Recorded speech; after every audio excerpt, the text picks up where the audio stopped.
We need to do this. Yeah. You good? All right. So our project is batteries, the design project of the future. My name's Allison Combs. My name's Ella DeMaster. I'm Jack Caldwell. I'm Matthew Eschenbrenner. I'm Teresa Tesh.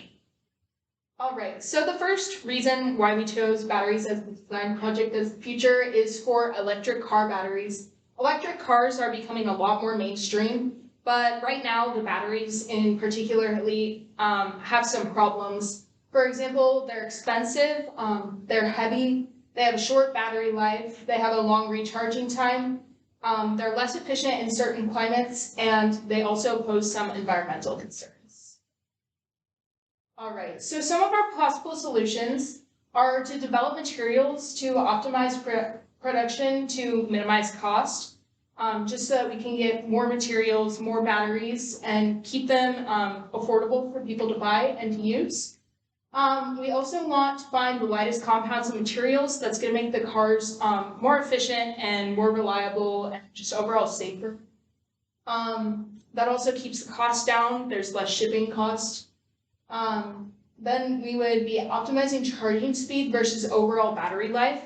When lithium ion batteries are charged, they sometimes cause lithium plating, which is basically lithium ions that will no longer release their ions after recharging. So just choosing how much of a current you want to run through and how fast you want to charge, so that we can get those optimized charging speeds with respect to how long the battery would last overall. And then we would also want to design high-functioning batteries for extreme hot or cold climates. Right now they're looking into electrolyte batteries, which would make it easier to use in like negative 40 degrees Fahrenheit up to 140 degrees Fahrenheit.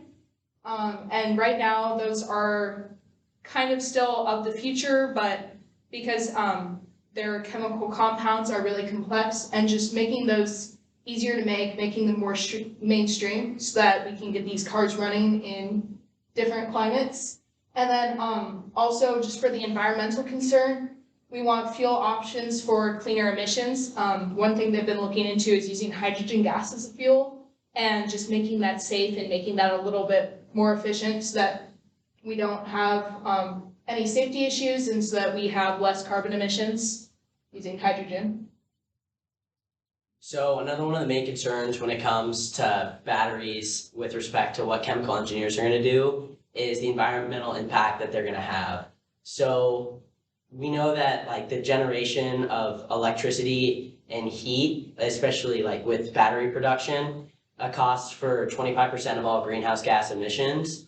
So we know also that while battery production isn't great for the environment, it's still a better method than some other things like coal burning. So one of the reasons that like the increase in like the demand for batteries has gone up so significantly is because of like more things are using batteries, especially like electrical cars.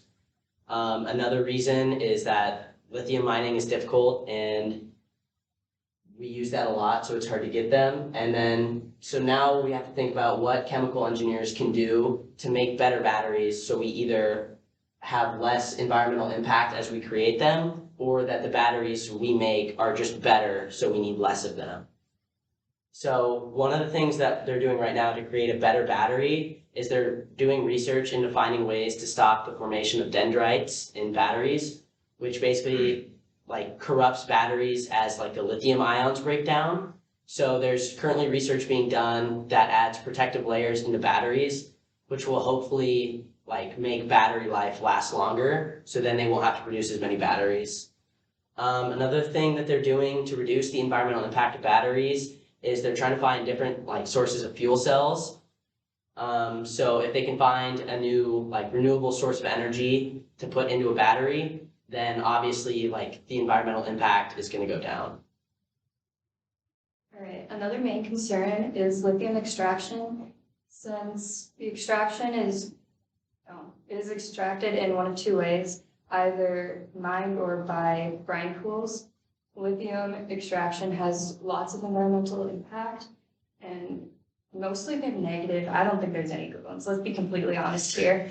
And then with the evaporation pools, there's low recovery rate. So it's kind of an engineer's dream, I would say, to try and fix it. Let's be completely honest with ourselves. Lithium is not easily extracted, and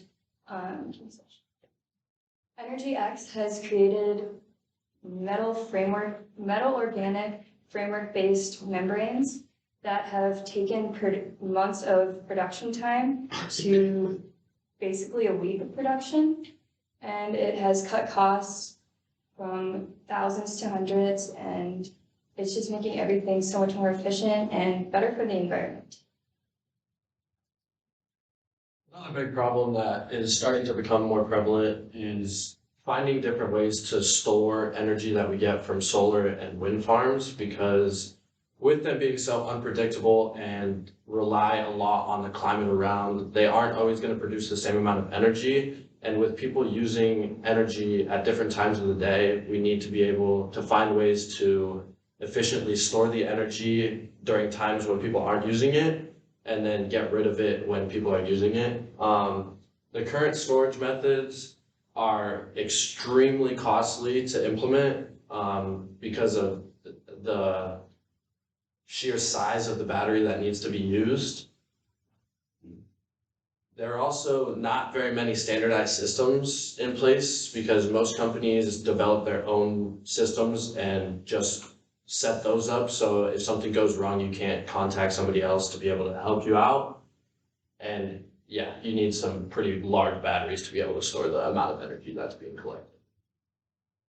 Some solutions. Instead of using lead batteries, people are switching to lithium-ion batteries, which are way cheaper and way smaller. They are a lot easier to maintain and have less issues down the road. They are a lot more efficient and they last a lot longer, so you won't have to replace them. Another thing is a smart grid system. So when you see those big farms, instead of having each, say, windmill have their own battery to store the energy, all of the batteries will go to one system so that it's easier to store and get rid of.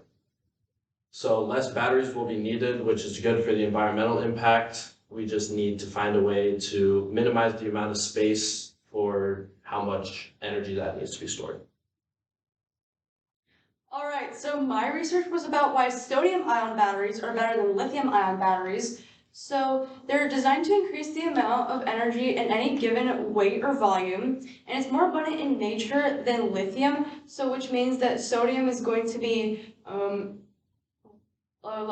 it's going to be like more what was it? Okay, so it results in a longer battery life than the lithium-ion batteries. And another benefit is that it's less flammable than lithium-ion batteries, so which is why it's going to be a great environmental benefit.